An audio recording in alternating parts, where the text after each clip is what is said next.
अवामी न्यूज़ में खबरुनि सिलसिलो जारी है। इन वक्त के सीता रोड में खबर ईंदड़। सीता रोड में DIG हैदराबाद पीर मोहम्मद शाह ऐं SSP दादू एजाज शेख डॉक्टर असमत तौर जे तॾे पोतल सीता पुलिस जी गफ़लत सबब मुख्य जवाबदार फरार थियण में कामयाब थिया। डॉक्टर असमत जे भाउ नादिर तौर जो छरकाईंदड़ इंकशाफ जॾहिं सीता पुलिस बर वक्त कार्रवाई करे हा त समूरा घुर्बल जवाबदार कानून जे कटेड़े में हुजनि हा। असमत तौर जा वारिस पुलिस जी कारकर्दगी में मायूस। DIG हैदराबाद बि सुस्त कार्रवाई तस्लीम करे वरती है। नोटिस में आंदी आई है। हाँ, जेका DIG साहब असां हकीकत कई आहे ऐं SSP साहब असांखे ॿुधायो, असां मुतमइन आहियूं।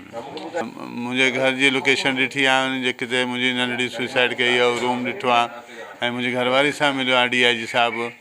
तॾहिं हुनखां हकीकत पुछी अथई सो DIG साहब असांखे ख़ातिरी कराई आहे त इंशा ताला तव्हांजा जेके मेन जवाबदार आहे, जेके बि जवाबदार इंशा ताला उन्हनि खे असां सज़ा ॾियारींदासीं ऐं उन्हनि खे कानून जी गिरफ़्त में आणींदासीं। सीता पुलिस जो मां पहिरियों बि ॿुधाए चुको आहे त सीता पुलिस SHO जेकी गफ़लत कई उन जे करे मुलज़िम फ़रार थी वियो। जेके बर वक्त कार्रवाई करना त शायद इहो सान्यो न थिए। मज़ीद खबरों और तफसीलात के लिए विजिट करें हमारी वेबसाइट www.awamiNewsHD.com।